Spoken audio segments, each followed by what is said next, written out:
Գյուրջան Կասկադ, հասանելի բնակարաններ 65 ամիս մարման ժամկետով։ Այն փուլում, երբ տպավորություն էր, թե Վաշինգտոն-Թեհրան ոչ ուղիղ բանակցությունները կարող են հասնել նպատակներին ու միջուկային ծրագրի շուրջ խաղաղ համաձայնություն կարող է լինել, կողմերը տեղեկացնում են, թե հետաձգել են բանակցությունների 4-րդ փուլը։ Ասում են, պատճառները տեխնիկական է։ Վաշինգտոնն ու Թեհրանը վերջին մեկ ամսվա ընթացքում 3 բանակցություններ են վարել Իրանի միջուկային ծրագիրը սահմանափակելու համաձայնագրի շուրջ ֆինանսական պատժամիջոցների վերացման դիմաց։ Նախքան կսկսվեր երկխոսությունը, ԱՄՆ նախագահ Թրամփը զգուշացրել էր, եթե դիվանագիտությունը խողվի, Վաշինգտոնը պատրաստ է ռազմական գործողություններ սկսել։ Իրանը շարունակում է համագործակցության ժեստ անել, բայց նաև ակնարկել ճնշումներին կուլ չեն գնալու։ Իրականում մենք ավելի քան երբևէ վճռական ենք արդար եւ հավասարակշռված համաձայնագրի հասնելու հարցում, որը կապահովի պատժամիջոցների վերջնական վերացումը, կստեղծի վստահություն Իրանի միջուկային ծրագրի խաղաղ բնույթի նկատմամբ եւ կերաշխավորի երկրի իրավունքների լիակատար հարգումը։ Այս ամենի ֆոնին Վաշինգտոնը սրում է հռետորաբանությունը ու չի դադարում զինել Իսրայելին։ Ուշագրավ է, որ այստեղ բանակցությունների, այսպես ասենք, դանդաղելը բխում է հենց իսրայելական շահից, որը հարմար առիթի է սպասում ու ամերիկյան կանաչ լույսի Իրանի դեմ ռազմական գործողություն սկսելու համար։ Իրանի հետ մեր շահերը բնական են, այսինքն Իրանի ցանկացած խնդրահարույց իրավիճակ, ցանկացած հարված Իրանի դեմ սպառնալիք է Հայաստանի Հանրապետությանը, որովհետև Իրանի թուլացումը կարող է ազատել տարածաշրջանում Ադրբեջանի եւ Թուրքիայի ձեռքերը։ Ոչ թե բանակցությամբ, այլ բախումներով հարցը լուծելու սցենարի դեպքում խիստ կանխատեսելի է նաև Ալիևի վարքը։ Նա, որ վաղուց է սպասարկում Թել Ավիվի շահերը, դա չի անում պարզապես անպատասխան։ Այստեղ փորձագետներն ասում են, նրա մեծ ախորժակը Զանգեզուրի միջանցքն է։ Ադրբեջանի նախագահը խաղաղության գործընթացը Հայաստանի հետ հետաձգում է ու ամենը շունչը պահած սպասում է տարածաշրջանում այնպիսի խառնաշփոթի, որն իր համար հարմար պատուհան կբացի Հայաստանի ինքնիշխան պետության վրա սադրանք հրահրելու համար։ Եթե Իրանը զբաղված լինի ամերիկա-իսրայելական ճակատով, ապա պարզից էլ պարզ է, որ Ադրբեջանի դեմ դիմադրության ալիքը անհամեմատ փոքր կլինի։ Ադրբեջանը այս իրավիճակում կարծում եմ օգտվելու է առիթից եւ եթե ոչ պաշտոնական հայտարարություններին տեղի տանք, կտեսնենք, որ վերջին շրջանում ադրբեջանական կողմը նաեւ Իսրայելի միջոցով փորձում է հնարավորինս մերձենալ Ամերիկայի Միացյալ Նահանգների նոր վարչախմբի հետ եւ փորձում է վաճառել այն գաղափարը, որ եթե Ադրբեջանը հարձակվեց Սյունիքի վրա եւ կարողացավ ոչ միայն Միջանցքի տրամաբանության մեջ, այլ առհասարակ Իրանի համար ռազմավարական նշանակություն ունեցող Սյունիքում հաջողության հասնել, դա նաև բխում է Միացյալ Նահանգների շահերից, դրանով Իրանին ուղիղ հարված է հասցվում։ Ամերիկյան այս մեծ խաղը ուղիղ կապ ու ազդեցություն ունի Հարավային Կովկասի վրա։ Տարածաշրջանի բոլոր խաղացողներն են լռում ու շունչը պահած սպասում, թե իրադարձությունները ինչպես կծավալվեն։ Դրանից են կախված նոր դիրքավորումները, նոր ծրագրերը, դրանից է կախված, թե այս դիվանագիտությունից ով ինչ բաժին կստանա։ Ադրբեջանի Միլի Մեջլիսի падգամավորը վայրեջք է կատարել ռուսական օդանավակայանում ու տեղն ու տեղը ձերբակալվել, որից հետո ադրբեջանցի չինովնիկին հետ են ուղարկել իր երկիր, ասել են ձեր մուտքն արգելված է։ Սկանդալը դիվանագիտական նշանակություն ստացավ, երբ պարզվեց, որ падգամավորին Ռուսաստան են հրավիրել հենց իրենց տանտերերը Ալիևներից Հեյդարին նվիրված միջոցառումներին մասնակցելու, սակայն հենց ռուսական կողմն էլ Մոսկվայի օդանավակայանում նրան թույլ չի տվել նստել Աստրախան թռչող ինքնաթիռը։ Ադրբեջանական կողմը պնդում է, թե իրենց Ազեր Բադամովին ռուսական կողմը ոչինչ չի պարզաբանել։ Մենք դիմել ենք Ռուսաստանի արտգործնախարարություն, պաշտոնական ներկայացուցիչն ասել է, որ դեպքը կհետաքննվի, բայց պատճառները չի բացատրել։ Բաքուն սա համարում է ոչ բարեկամական քայլ եւ սպասում է Ռուսաստանից պարզաբանումների։ Այն, որ падգամավորների հետ կապված միջադեպը քաղաքական տարեր ունի, առաջինը սկսեցին գրել ադրբեջանական լրատվամիջոցները։ Ենթադրում են, որ միջադեպը տեղի է ունեցել Պետդումայի падգամավոր Նիկոլայ Վալուևի հասցեին Բադամովի հայտարարությունների պատճառով։ Ամիսներ առաջ, երբ Բաքուն որոշեց փակել ռուսական տունը, Վալուևը սոցկայքում վիրավորական արտահայտություններ էր հնչեցրել ադրբեջանցիների հասցեին։ Բադամովը նույն ոգով ու տոնով հակադարձել էր նրան։ Մոսկվա-Բաքու հարաբերությունները հալած կարագի պես չեն, քաղաքագետն է հիշեցնում։ Դրանք հատկապես սրվեցին, երբ ղազախական Ակտաու քաղաքի մոտ կործանվեց ադրբեջանական ինքնաթիռ, պաշտոնական Բաքուն մեղադրեց Մոսկվային, այստեղ էլ իրադարձությունները սկսեցին ծավալվել։ տեղեկություններ կան, որ այդ ռուսական ռեփ համակարգը, ռադիոէլեկտրոնային տեղորոշիչ կայանները փորձել են խլացնել նաև Ալիևի ինքնաթիռի այդ արբանյակային կապը։ Ինչ որ ներգործություն են ունեցել նաև Ադրբեջանի նախագահական ինքնաթիռի վրա, Ալիևի նեղացվածություն Ռուսաստանից հենց դրա հետ են կապում։ Հետո տեղի ունեցավ Ադրբեջանում ռուսական տան հետ կապված միջադեպը, որին ադրբեջանական պետական հեռուստաալիքը լրտեսության մեջ մեղադրեց։ Այդ ժամանակ դարձյալ շահագրգիռ կողմերը սկսեցին քննարկել, ինչու է Ալիևը փչացնում հարաբերությունները Մոսկվայի հետ։ Հիմա նորից նույն քննարկումն է հասունանում, ինչու է Ադրբեջանի արտաքին գերատեսչությունը Մոսկվայից այսպիսի կոշտ հռետորաբանության պատասխաններ պահանջում։ Քաղաքագետն ասում է, որքան էլ մեկ սրվում, մեկ փափկում են այս երկրների հարաբերությունները, ամեն դեպքում փոխադարձ շահեր կան, որ անդառնալիության կետին չեն հասցնում։ Ալիևյան ոչն է դիվանագիտություն խաղալ բոլորի հետ։ Ռուսաստանին ակնհայտաբար պետք է այս փուլում Ադրբեջանը, Ադրբեջանից ինչ-ինչ շահեր ունի եւ չուզում հարաբերությունները այդպես կտրուկ արտասնել։ Դրա համար նույնիսկ ռուսները շատ նայում աչք են հակում եւ ալիևները օգտվելով դրանից հետո կարողանում են այսպես ասած ակլորանալ։ Ադրբեջանը գնում է ռուսական գազը, դա օգտագործում իր ներքին պահանջների համար, իսկ սեփական գազը արտահանում Եվրոպա։ Եվ քանի դեռ կան տնտեսական փոխադարձ շահերը ու փողը հարցելուծում, ենթադրելի է, որ չի գաղտնազերծվի քաղաքական սև արկղը։ Պատգամավորական ոչ բարեկամական այս սկանդալը կտրուկ հայտարարություններ կգեներացնի, բայց նավթն ու գազը անխոչնդոտ տեղ կհասնեն։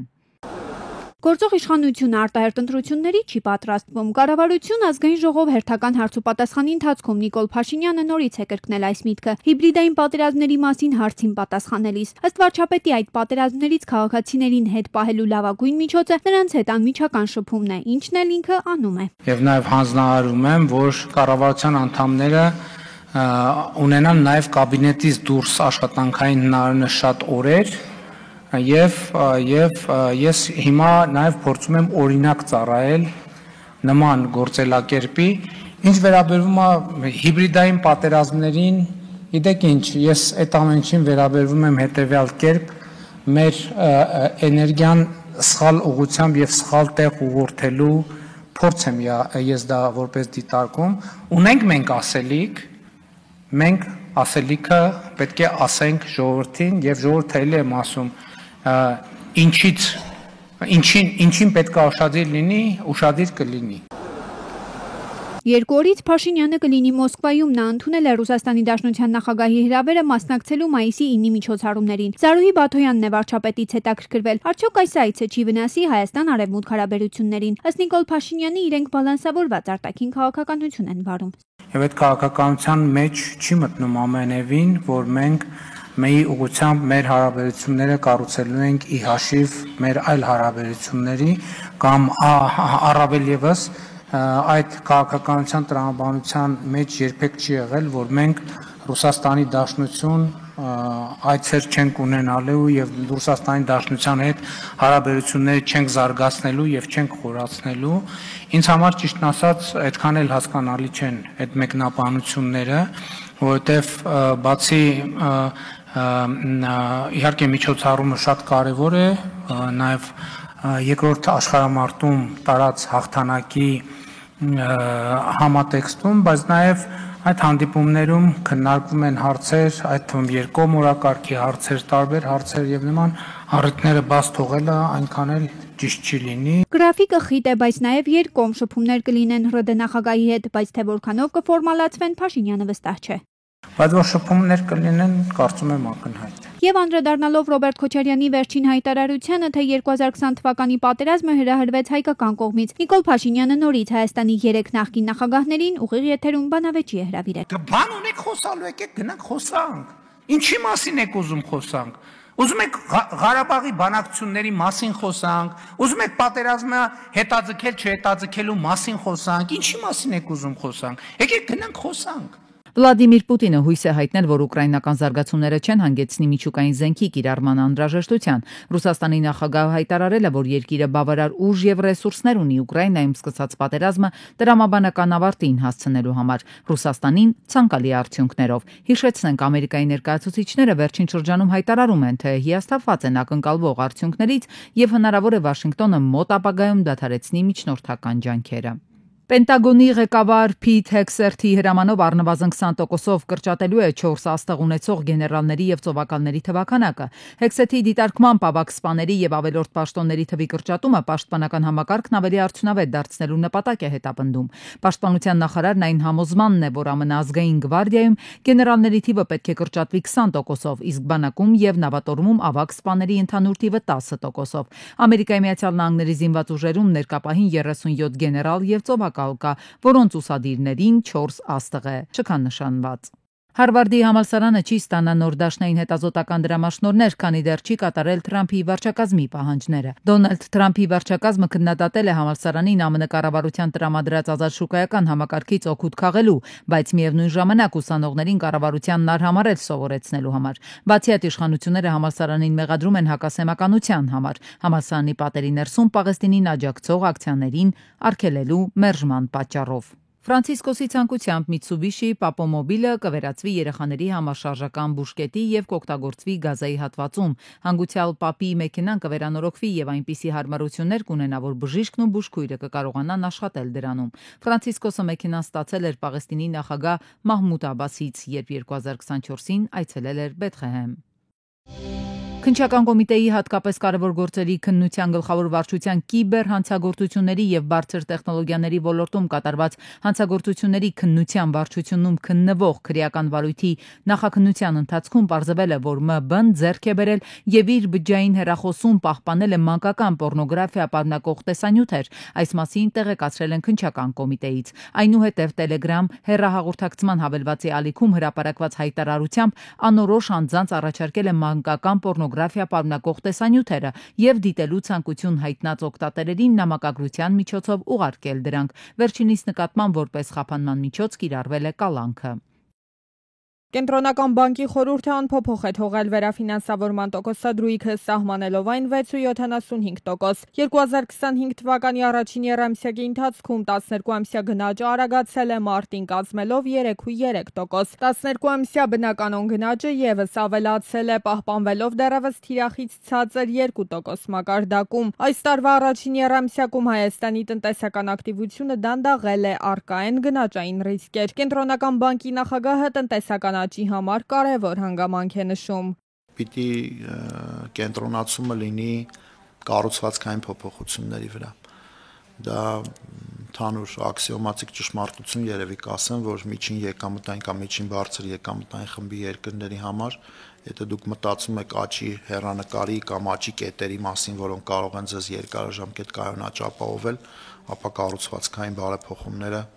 դրանք առանցքային են։ Բանկային զեղծարարությունների թեման շարունակում է ակտուալ մնալ, պատասխանատու պետք է լինի այն մարմինը, ում դաշտում խնդիրն է։ Գալստյանը հստակ է ձևակերպում, բայց միևնույն ժամանակ ասում է, իրականում հեշտ չէ պայքարել զեղծարարությունների դեմ, երբ ամեն օր նոր պրոդուկտներ են ի հայտ գալիս։ Կենտրոնական բանկը այս պահին խորքային ուսումնասիրություն է իրականացնում 3-4 բանկում։ Մարտին Գալստյանի տեղեկությամբ բանկեր կան, որ սառեցրել են զեղծարարության զոհ դարձած քաղաքացիների անուններով ձևակերպված վարկերը։ Հանրապետությունում օրենքի խախտումներով վարկերել են տրամադրվում։ Կենտրոնական բանկում տեղյակ են խնդրի մասին, տեղեկացրել են իրավապահ մարմիններին։ Կենտրոնական բանկը ունի 7500 աշխատող, որոնք որ կարող են այդ 7500 պրոդուկտները նայեն։ Կենտրոնական բանկի բանկերի վերահսկողության բաժնում մի տասնյակին մոտ մարդ ընդամենը աշխատում, որոնք որ զբաղված են բանկերի վերահսկողությամբ, պրոդուկտներով եւ այլն։ Այսինքն խնդիրները մենք հասկանում ենք, փորձում ենք հնարավորինս արագ լուծումներ տալ, բայց այդ զարգացման տրայեկտորիայի հետևից նպատակադրել ու գնալ մի քիչ դժվար է։ Աշխարհաքաղաքական անորոշությունն ու Միացյալ Նահանգների հարկաբյուջետային քաղաքականությունը կարող են ազդել թե տոկոսադրույքների, թե համաշխարհային գնաճի վրա։ Չի բացառվում նաև Միացյալ Նահանգների կողմից Ռուսաստանի վրա երկրորդական սանկցիաների կիրառումը։ Հայաստանն ու Ռուսաստանը տնտեսական բազմաթիվ օղակներով կապված են իրար ու հետևանքներ մեր երկրի համար ամենայն հավանականությամբ կլինեն։ Ու այդ սցենարի ներքո էլ մենք մտածում ենք ինչ կլինի Հայաստանի հետ, եթե այդ տիպի սցենարներ լինեն, այսինքն ինչքան խիստ սանկցիաներ կլինի, սանկցիաների նոր փաթեթը կվերաբերվի օրինակ Ռուսաստանից Հայաստան եկող էներգակիրներին։ Արդյոք մենք կարող ենք հրաժարվել էներգակիրներից, թե օրինակ Հայաստանին լայսենս կտրվի, այսպես ասած, որից կթույլ տրվի, որ մենք օգտվենք, որովհետև դա մեր համար կենսական է։ Հաշվի կառնվեն այդ սպეციფիկաները, թե չէ։ Կենտրոնական բանկի խորհուրդը կշարունակի մշտադիտարկել տնտեսության զարգացման սցենարները եւ պատրաստ է ձեռնարկել համարժեք գործողություններ միջնաժամկետ հորիզոնում գնաճի 3% նպատակի եւ գների կայունության ապահովման համար։ Տարվա սկիզբն էր առողջապահության նախարարությունը ցանկություն հայտնեց կարճ ժամանակ անց էլ իրագործեց այն մարզային բուժհաստատությունների կառավարումը մարզպետարաններից իր ձեռքը վերցրեց։ Ու ահա առողջապահության գլխավոր պատասխանատուն նախարարության պաշտոնական հաղորդագրության համաձայն ավելի կուռ միասնական համակարգ ունենալու օրակարգով 42 բուժկենտրոնի տնօրեններին մեկ հարկի տակ է հավաքել, ներկայացրել իրենց քաղաքականության առաջնահերթությունները, մեկ հստակ պահանջ է դրել։ Նախարարը հստակ պահանջ է դրել հատկապես ուշադիր լինել ծախսերի եկամուտների համամասնության ուղղությամբ։ Ծախսերն ու եկամուտները բուժկենտրոնների կառավարման մոդելը փոխելու հենց առանցքային պատճառներից են։ Նախարարությունը հիմնավորել էր ծախսերի հիմնական տեսակարար կշիռն աշխատավարձերն են, ինչը առողջապահական կազմակերպության համար խնդրահարույց է ոչ ճիշտ պլանավորման արդյունք։ Գերատեսչությունը հույս էլ չուներ, թե համապատասխան գիտելիքներով ու փորձով կառավարիչներ կգտնի մարզային ենթակայության մեծաթիվ բուժկենտրոնների համար։ Ու նաև այս պատճառով միակ հնարավորությունը ղեկն իր ձեռքն առնելու տարբերակը տեսավ։ Իհարկե առողջապահության նախարարությունը պետք է մարզային բուժ հիմնարկների թե կառավարման, թե վերահսկողության գործընթացում իր դերը ունենա, թեկուզ նրա համար, որպեսզի ապահովի կադրային որակների բարելավումը։ Եթե մնացած հարցերը չքննարկենք, բայց միանձնյա կառավարելը դա միանշանակ սխալ է։ Փորձագիտական համայնքն ի սկզբանե դեմ էր այս ձեռնարկին, պնդում էին լուրջ հետընթաց է, որ համակարգը բազում նոր խնդիրների առջև է կանգնեցնելու, նաև հակադեմոկրատական բնորոշում են տալիս։ Առողջապահական կազմակերպիչն օրինակ նշում է, կարելի էր կառավարումը մասնակի վերցնել։ Երևան քաղաքում պետական ծննդատուն փակվեց։ Այն չէ՞ ժամանակ առողջապահության նախարարությունը այդքան նամակներ ուղղեց եւ այլն, ոչ մի գործուն քայլ չարեցին, ոչ մի դերակատարում չարեցին։ Հիմա անհանգիստ են մարզային հիվանդանոցների ճակատագրի վերաբերյալ։ Այլ երկակի ստանդարտներ է։ Մարզային բուժհիմնարկների կառավարման մոդելը փոխելուց բացի հիշեցնենք, որ այս կենտրոնները զուգահեռ նաև օպտիմալացվում են, ելի արդյունավետ կառավարման հարցն է սեղանին։ ԿՊԱ-ականներն են օրենսդրական նախաձեռնությամբ հանդես եկել ժամկետային զինվորական ծառայության սահմանային տարիքը 27 տարեկանից դարձնել 37։ Օրենսդրական նախաձեռնության հեղինակները հիմնավորման մեջ նշում են, որ նպատակ են դրել այս կերպ մեծացնել պարտադիր զինվորական ծառայության զորակոչվողների թիվը, կանխել մեծ թվով արական սեռի քաղաքացիների Հայաստանի քաղաքացիությունից հրաժարվելու դեպքերը,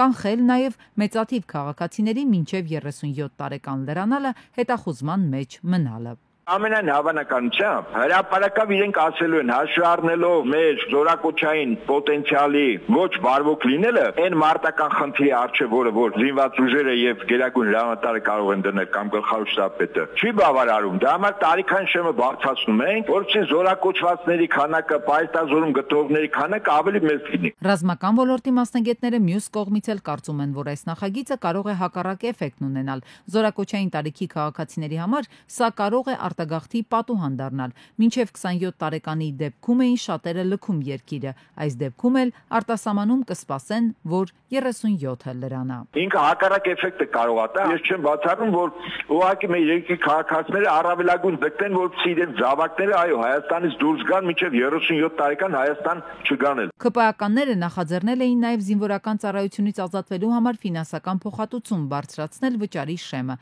այն արդեն ուժի մեջ է մտել։ Բավականին խիստ դեմ եմ եղել այդ վճարների հետ պահով։ Պատերազմող երկրում իսկ մենք պատերազմող երկիր ենք, քանի որ դեռևս այսպես կոչված խաղաղության պայմանագրել կնքված չի։ Չի կարելի ծառայությունը եւ չծառայելը փոխհատուցել գումարով։ Սա ուղղակիորեն աղքատների կամ բանվորների եւ գյուղացիների բանակ սարքելու կամ ստեղծելու հստակ միտում ունի։ Այսինքն ով գումար ունի տալիս է չի ծառայում, իր զավակը ով գումար չունի ծառայում է։ Դուք պատկերացնում եք ինչպիսի լարումներ են առաջանալու։ Առաջարկվում է նաև մինչև 18 տարեկան արական սեռի քաղաքացիների համար Հայաստանի քաղաքացիությունը փոխելու համար բազային տուրքը դարձնել 15 միլիոն դրամ։ Ահա այսքան գումար են վճարում 27 տարին լրացած եւ պարտադիր զինվորական ծառայությունից խուսափած Հայաստանի քաղաքացիները քրեական պատասխանատվությունից ազատվելու համար։ Մայիսի 8-ին Հերացու փողոցում բախվել են 23-ամյա Հովանեսի Շևրոլեն եւ 62-ամյա Մելիքի վարած շտապօգնության մեքենան։ Բախման հետևանքով Շևրոլեն դուրս է եկել երթևեկելի գոտուց հայտնվել մայթին։ Օպերատիվորեն ժամանել են ոստիկանության Պարեկային ծառայության Երևան քաղաքի գնդի 3-րդ գումարտակի 2-րդ վաշտի պարեկները։ Ի դեպ շտապօգնության մեքենան հիվանդի էր տեղափոխում Հերացու անվան թիվ 1 համալսարանական հիվանդանոց։ Իմ տեղեկություններով վարորդները ենթարկվել են սթափության փորձաքննության, եղել են սթափ։ Մայիսի 7-ին Զովունի Երևան ճանապարհին բախվել են BMW-ն եւ Kia-ն բախման հետևանքով վերջինն առաջ է ընթացել բախվել կայանված Lexus-ին, Mazda-ին, Toyota-ին եւ Lada-ին, հետո կողաշրջվել։ Մեկ հոգի տեղափոխվել է հիվանդանոց։ Օպերատիվորեն ժամանել են ներքին գործերի նախարարության ոստիկանության Պարեկային ծառայության Կոտայքի մարզի գումարտակի 2-րդ վաշտի պարեկները։ Մայիսի 7-ին 24-ամյա Վիկտորը BMW-ով նոր հաճեն Երևան ճանապարհահատվածում դուրս է եկել երթևեկելի գոտուց բախվել հարևանությամբ գործող բենզալցակայանի երկաթե դարպասին, քարե պարսպին կոտրել դրանք ու հայտնվել լցակայանի տարածքում։ Վարորդին առաջին օգնության են հասել բենզալցակայանի աշխատակիցները, օպերատիվ են գործել ոստիկանության Պարեկային ծառայության Երևան քաղաքի գնդի 2-րդ վաշտի 2-րդ դասակի պարեկները։ Ըստ նախնական տեղեկությունների բարեբախտաբար ուժասներ չկան։ Մայիսի 7-ին 50-ամյա Դավիթի Ռենո բեռնատարի կցորդիչը Մարգարե Վանաձոր ճանապարհին ընթացքի ժամանակ պոկվել է։ Ճանապարհը մասամբ դարձել էր ոչ երթևեկելի։ Օպերատիվորեն ժամանել էին ոստիկանության Պարեկային ծառայության Արագածոտնի մարզի գումարտակի առաջին վաշտի պարեկները։ Մայիսի 6-ին Գառնի Լանջազատ ճանապարհին 50-ամյա Գագիկը Պեժոյով դուրս է եկել երթևեկելի գոտուց բախվել բետոնե պատնեշին։ Ուղևորը դիմել է Աբովյան բժշկական կենտրոն։ Ժամանել են ոստիկանության Պարեկային ծառայության Կոտայքի մարզի գումարտակի 2-րդ վաշտի առաջին դասակի պարեկները։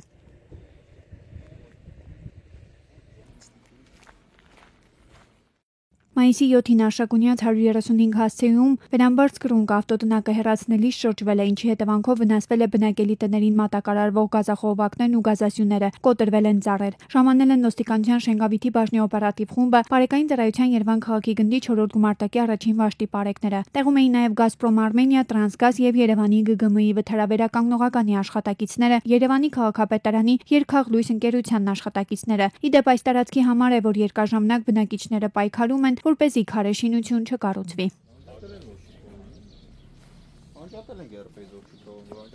Այստեղ հարևանությամբ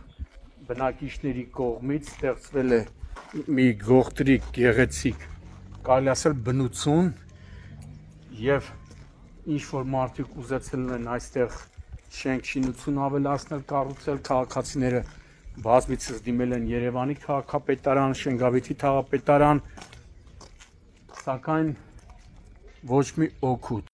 Եվ մայիսի 7-ին առեղծվածային դեպք է տեղի ունեցել Մայրաքաղաքում։ Ագաթանգեղոս 7 շենքի փողոցային հատվածում հայտնաբերվել է 15-ամյա աղջկա մարմին։ Տեղում էին կենտրոնի ոստիկանապետը, ոստիկանության Պարեկային ծառայության Երևան քաղաքի գնդի 4-րդ գումարտակի 2-րդ վաշտի պարեկները։ Օպերատիվորեն ժամանել են նաև Երևանի 103 շտաբօգնության բժիշկների հերթապահ խումբը, ովքեր բժիշկները արձանագրել են մահը